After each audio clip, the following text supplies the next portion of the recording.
Hello and welcome to this primary election debate for Republican candidates from Arizona's Congressional District 6.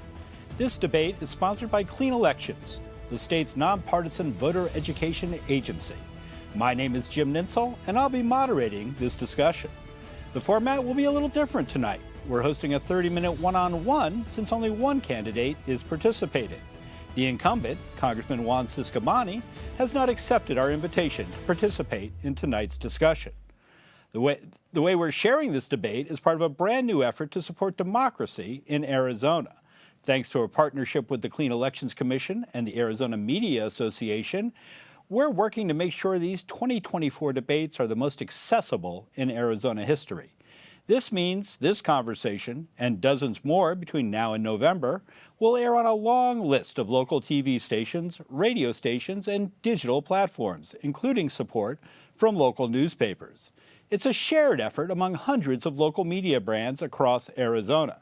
Transparency is critical here. That's why these debates have been designed with input from a broad group of journalists in Arizona representing urban and rural communities. Thank you to voters across Arizona who have submitted questions for this debate. We reviewed all of them to make sure every voice is heard. However, no candidates have been given advanced access to any of the questions. With that, let's introduce our Republican candidate, Kathleen Winn. Welcome, and thank you for being here. You have 2 minutes for an opening statement. Thank you. I'm prepared to honor hardworking Arizona voters by being exactly who they elect me to be, a conservative Republican.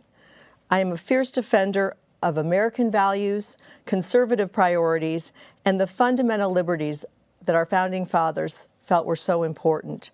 I won't sell out for optics, and I won't participate in political theater. The establishment needs to end its reign in Congress. I am one of you. I am a wife, a mother, a grandmother, successful businesswoman, an advocate for children. I want to serve the people of Southern Arizona in CD6, not the elite. The stakes are high, and the ideologies between me and my opponent are great. We need representatives who will stand strong and make hard choices. Shut down the government until the border is secure. Reduce spending and the facilitation of illegal immigration that is out of control. I'm Kathleen Winn, running against Juan Ciscomani because we need to return to conservative values for God and for country, as our founding fathers intended. Kathleen Winn, this is your second run for Congress in this Southern Arizona district. In the primary last time, you got about 19% of the vote, while your opponent, Juan Ciscomani, got about 47%. Now that he's served a term, why do you think the voters should change their minds and support you this time? Juan Ciscomani ran last time as a conservative Republican, but his voting record has him be a bipartisan moderate, which he proudly has been touting. He is not representing as a conservative Republican and votes more with the Democrats than he does with the Republicans. Also, last time there were 5 people in the race. And if you add up the 3 conservatives, if we were one person, we would have beat Juan Ciscomani. I firmly believe that this district is a conservative district, that the Biden policies have failed so miserably that people want to restore order, make our district safe, but make the state safe and make the country safe. Juan Ciscomani has not had the political will to shut down the border, to stop spending, and he put other countries, Ukraine, ahead of securing the border. I think as he's been voting, I've heard more and more from people in the district who are unsatisfied with the work that he's doing. And so I think it's time for us to have an opportunity to fight back and to do the things that really matter to the people that live in this district. Can you point to a specific bit of legislation where you would have voted differently from Congressman Ciscomani? Yes. So there's many different things. One of the things that Congressman Ciscomani did was he did not restore jobs and benefits for pilots who refused the COVID vaccine. I would have voted for that. It's one thing to say I'm going to secure the border, but it's another thing to take actions in a correlate with that. Recently, the omnibus bill that was just recently passed, Congress has a slight majority, the Republicans do. Before they gave one nickel to Ukraine, they could have put something in to secure the border. I would have made sure that before we spent any more foreign dollars, that I would have done that. Last week, former President Trump was convicted of 34 felonies in a New York courtroom. What was your reaction to that? I watched the trial. I believe that this is a political persecution. I don't believe they changed so many rules so that they could prosecute him. I believe that he will appeal it. I believe it'll be overturned. I think this is an attack, an electioneering, and it is one party attacking the lead person who's actually winning in the polls. And I think the American people see that based on the amount of money President Trump has received and based on the outpouring of support for him. You know, what was your reaction to President Biden's announcement this week that he would limit the number of people who were able to claim asylum when they cross the border into the United States? I think it's President Biden's comments this week are a little too late. I think we have 10 million people in our country and we don't know who they are. We have over 165 countries. We are still funding the illegal immigration that's pouring into Arizona. And because of what Texas has done, Arizona is now the tip of the spear. We have more crime and more people coming in every day. And how do we trust people when we don't even know who's in our country? So I would say that his words are cheap. The federal government has been giving aid to Pima County in order to support Casas Alitas, which is a program that helps the asylum seekers who have crossed the border and been released from Border Patrol custody to move on to their next destination. Do you support the federal funding for the Casa Alitas program? I do not support the federal funding at this time for any of the programs that are receiving money. What we are doing is we are incentivizing people to come from all over the world. We are giving them benefits for breaking our laws, and we are using our resources and depleting our resources in our country to support illegal immigration. We don't know who's here. We don't know from where they've come. We don't know if they're really even asylum seekers, and their court dates are 10 years out. This is a travesty that's happening, and I think it is intentional and willful, and it should be stopped. There are roughly 580,000 people who are brought to the United States as children who are in the DACA program. Should these folks be given a path to citizenship or some kind of permanent legal status, or should they be deported to their country of origin? There are over 120,000 missing illegal immigrant children right now. I wish that we really cared about the children that are coming to our country. I think it is, again, a mistake to think that we are doing anything good by these children. Children are being raped, children are being mutilated, children are being drugged, and then we say that we care about these children. What we need to do is secure our border and make sure that we know who's coming in our country, identify who's here now, and I believe that we should deport people. Children should not be unaccompanied coming into our country, and the other thing that we have happening is children are being born every day with drug addictions, and their parents are being put in jail, and so we now have all these babies that are here that now get citizenship because they're born in America. We have a mess, and it needs to be corrected. So for the dreamers, you're saying... The dreamers that were here prior to this, that's a different group of people, but to declare someone a dreamer just because they've crossed the border, I think that you have to reset these policies, because we are, again, incentivizing millions and millions of people coming here that we cannot continue and sustain. Our cities can't take it. We don't have the resources. Why is the federal government subsidizing these people? Why are they allowing to come into our communities? They're murdering our citizens. They're replacing our citizens. Over 200 people a day are dying from fentanyl poisoning. At what point do we say this is a terrorist act and it needs to stop? So the folks in the DACA program, though, the ones who have now registered with the government, the dreamers, your thought of their, how should we resolve their status? I'm not against the dreamers. That, you know, there's been dreamers here in this country for a very long time. They've gotten many benefits. There's programs. The question becomes, when did we open the floodgates to come into this country, and how do we take care of them? And And are they really asylum seekers? I don't think we know who's here.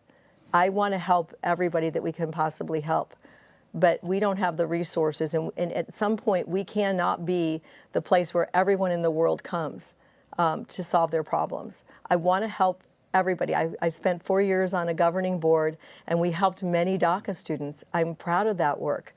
You want to build good quality people, but I'm not so confident that it's prisons and thugs that are coming into our country and not innocent children. What about the wall? Do you think the United States should build a wall along the entirety of the U.S.-Mexico border? I think that we can have many walls. In terms of a physical barrier, I think they help deter people coming across. But we have drones, we have electronics. There's places that we can't build the wall. The Tohono O'odham Nation in our own state creates a funneling effect because they own that land, I believe, on both sides of the border. So we can be smart, but we have to do a better job of protecting our border. We do not have operational control of our border right now. The Sinaloa cartel has operational control, and without a border, you really don't have a country. So whatever we need to do to reclaim that land and to shut down the criminal enterprises that are operating in our state and killing our citizens, we need to do that. That is the highest priority that this Congress should have right now. I want to shift away from immigration to abortion, and let me ask you, would you support a national ban on abortion? If so, at what stage of pregnancy? As we know, the United States Supreme Court remanded this back to the states when Roe v. Wade was overturned. I believe that the states should be making this decision. We already had this federal ban, or we already had this in the federal courts, and I trust that the U.S. Supreme Court is the best place to resolve this. You know, what they did to remand it back to the states, that each individual state has state rights. The federal government, I do not want involved in our medical decisions and our medical choices. Today, Republicans in the Senate blocked a bill that would have prevented states from passing laws limiting access to contraception. Do you think that should be a federal law to allow, to require states to allow access to contraception? I don't. Again, I think the states need to determine what they want to do. I don't like the idea of federal funds being used to facilitate abortion or federal funds being used to facilitate birth control. There are many other ways that people can get access to that, and every time you involve the federal government, you create a bigger government, you create bloat. Our government is out of control, and we don't even understand where most of the money that we're spending is going. So to add another layer to federal government over this issue, I think is a big mistake. Let's talk about some of the federal entitlement programs. So what strategies would you pursue to preserve Social Security for future generations? Social Security is a big problem. I am now eligible for Social Security. I'm not taking it yet. I believe that Social Security is in serious need of an overhaul. That does not mean we want to end it, but in 11 years, we will not have enough money to fund the people that will be eligible for it. So there's some hard choices that are going to have to be made. Be very clear, I do not want to end Social Security, but we have to find a way to continue to fund it. In 11 years, we will have to reduce the amount that people receive to 83% unless we do something now. And Congress has a way of kicking the can down the road, and so that's why we have to address this issue now. But I support Social Security for the hardworking Americans that have paid into it their whole lives. So what do we need to do in order to preserve the program? I think we need to make sure that we're not giving Social Security to people that are dead, that aren't entitled to it, that are not part of the system, and that we also have to, the cost of living and everything else, there's a lot of adjustments. There's a lot of abuse in Social Security, so again, it's an accountability. There's a lot of work that Congress needs to do to examine where things are going and what's happening. Social Security is something that if you have been working your whole life, and I did, you were promised this. I don't think we can break our promises to the American people, but we're going to have to make sure that our funding source and that how it's being set up is sustainable. Should we reduce benefits for people, younger people in their 20s or 30s? You know, that could be on the table to reduce benefits, but I don't think that that's the immediate solution that we go to. I really believe that we need to make sure that people are working, that they're paying their taxes, that they're paying their Social Security benefits, and that we have accountability. I want to make sure that if you work hard and you reach a certain age, you get the entitlement that you are promised. Should we move to allowing people to deposit a portion of their Social Security into the stock market or other investments? I think when you start to pick winners and losers in government, I'm really against government subsidies. I think that it creates a lot of problems and it creates a lot of corruption. We've seen it with the COVID shots. We saw it when we picked out certain pharmaceutical companies. I believe that that is not a good way to go. What about Medicare? Same question. How do we preserve that for future generations? That seems to be in more financial trouble than Social Security. There's a lot of Medicare abuses. There's Medicare fraud. I worked at the Attorney General's office. We had a whole division for Medicare frauds and Medicaid fraud. I think, again, what people, I'm eligible for Medicare. I'm on Medicare right now.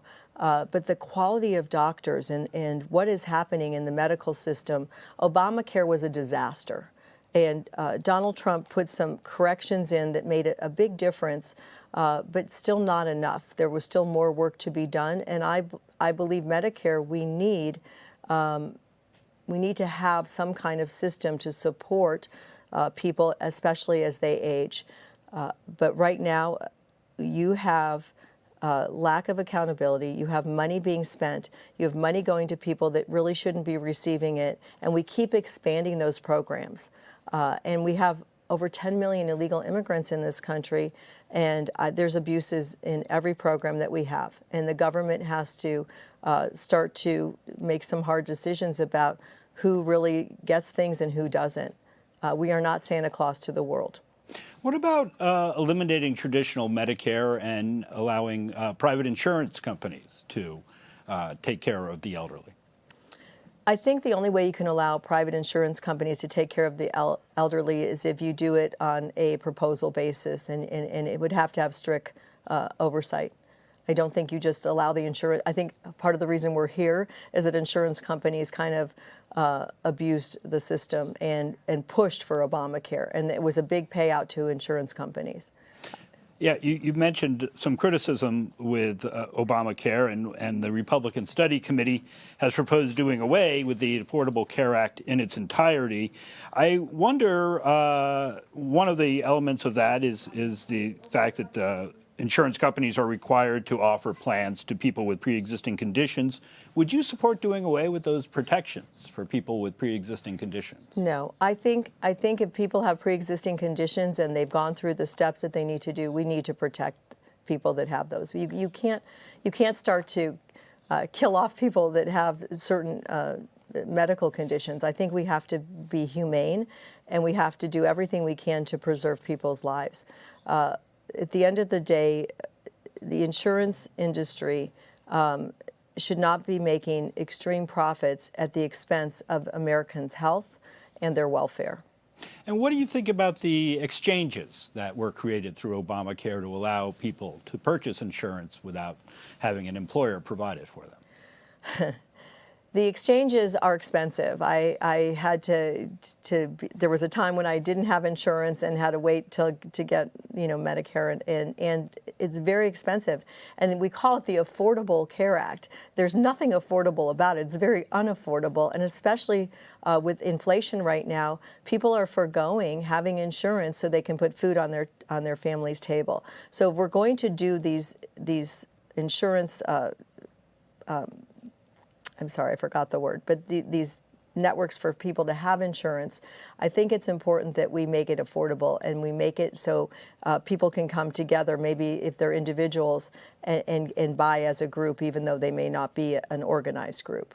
And by way of making it affordable, would that be providing government subsidies or regulating what insurance companies can charge, or what would be? I think I would like to see a regulation on what on caps on what people can charge. But again, I would tell you that to jump into the insurance world and seeing what's happening with medical cases. One of the reasons that costs got driven up is that people were suing their doctors every time something went wrong, and you had these huge settlements. And so you've got a medical industry right now that has been weakened through COVID and the healthcare system in and of itself. You know, let's switch to international issues. Congress recently passed a $61 billion military aid package for Ukraine as it attempts to thwart the ongoing Russian invasion. You brought this up earlier. Would you have supported that package? I would not have supported the package to Ukraine without securing our border. We had an opportunity to do something for the United States of America before we put Ukraine first. We put Ukraine and Ukraine's needs ahead of the people of the United States of America. So I would have probably not done as much for Ukraine. We've been providing munitions. We have been in this war. The really sad thing is that so many Ukrainian men and women who are serving in the military have passed away, have been, the death rate for the Ukraine people in the military is extremely high. We don't hear about it anymore. We keep saying we want to fund it, and Russia is clearly winning that conflict. And neither Russia or Ukraine are allies, and China has come in to help Russia. So I feel it's a proxy war that we should really take a step back and see, is the best advice to continue to fund it or to try to negotiate some kind of agreement between Ukraine and Russia? We did not sign on to do this infinitely. So I think it's important that we look to see what can we do to resolve this. And there was a great opportunity for the U.S. to put our border first, to put our citizens first, and we didn't do that. That military aid package also included $26 billion in aid to Israel and about $1 billion in humanitarian relief for the Palestinians in Gaza. Would you have supported that package? I believe that Israel is an ally, and that Israel has been one of our longest-standing allies, and that what happened on October 7 was an act of war by Hamas. And Hamas, after they did that, then when Israel fought back to preserve and save their country, then they said, oh, they wanted it to stop. When you annihilate innocent people, women and children, and people that had no idea what it was coming, there was no declaration of war, but by that very action, they did. And I think that we as Americans needed to stand with Israel. They've been a longtime ally. They support us. And I thought that that aid, and they've told us that they don't even ask for our aid. We are standing with them. The Palestinians who are voted for Hamas to be this government entity are now paying the price for those choices. And it is sad, the whole situation. Any time when your conflicts have to be solved by warfare, it is not the right, it's not good for the humanity and for the people of those countries. We've got about a minute left. Let me ask you, do you believe that the Earth is experiencing climate change, and do you agree with the Biden administration's efforts to counter it through green energy strategy?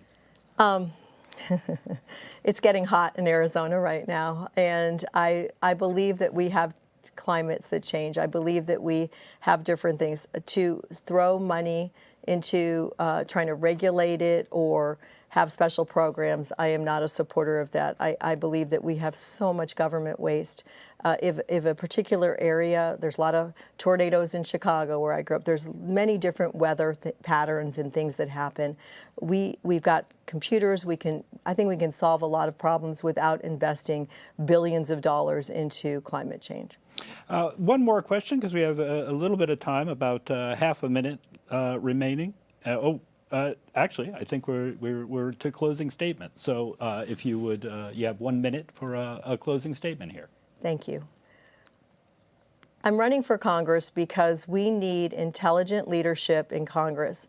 This is a critical time in our history. I don't think anyone, if you had asked 4 years ago, would the borders be wide open? Would we have 10 million people in our country that we didn't know were going to be here, and that we would be funding wars all over the world, that we would have said that that was a good idea? We need serious-minded people who are not politically driven, but want to serve the people. I believe that I am best suited for this job at this time, and that's why I'm running for Congress in CD6. I would ask you to go to Win for Arizona, WINN for Arizona, and check out our page, and also to let you know that Arizona needs a win. I'm Kathleen Winn, running for Congress in Arizona CD6, and I respectfully ask for your vote. Thank you. We do have time for one more brief question. Okay. Do you believe President Biden won Arizona in 2020? I believe that that the election in 2020 had some serious flaws. We had people that voted twice in both New Mexico and Arizona in the Navajo Nation. We had other things that were not normal. That being said, I did an analysis, and Mark Kelly got the most votes out of everyone, 80,000 more than his Democrat delegation, and 50,000 more than Joe Biden. And if you believe that happened, then Joe Biden won. All right. Well, that is all the time we have for our one-on-one conversation with Kathleen Winn. Thank you for joining us today. She is the Republican candidate for Arizona's Congressional 6. As a reminder, the Arizona primary election is on July 30, and early voting starts on July 3rd. All registered voters can participate in the primary, including independents. There are a lot of offices up for election this year, so we'll keep hosting debates through the summer and fall. Head to arizonamedia.org to see a list of every local media partner, plus upcoming debates and where you can find them on TV, radio, and digital platforms. You can also see the full debate schedule, learn more about clean elections, and submit questions for future debates by heading to azcleanelections.gov. On behalf of our partners at Clean Elections, the Arizona Media Association, Reister and Bitfire Studios, thanks for watching.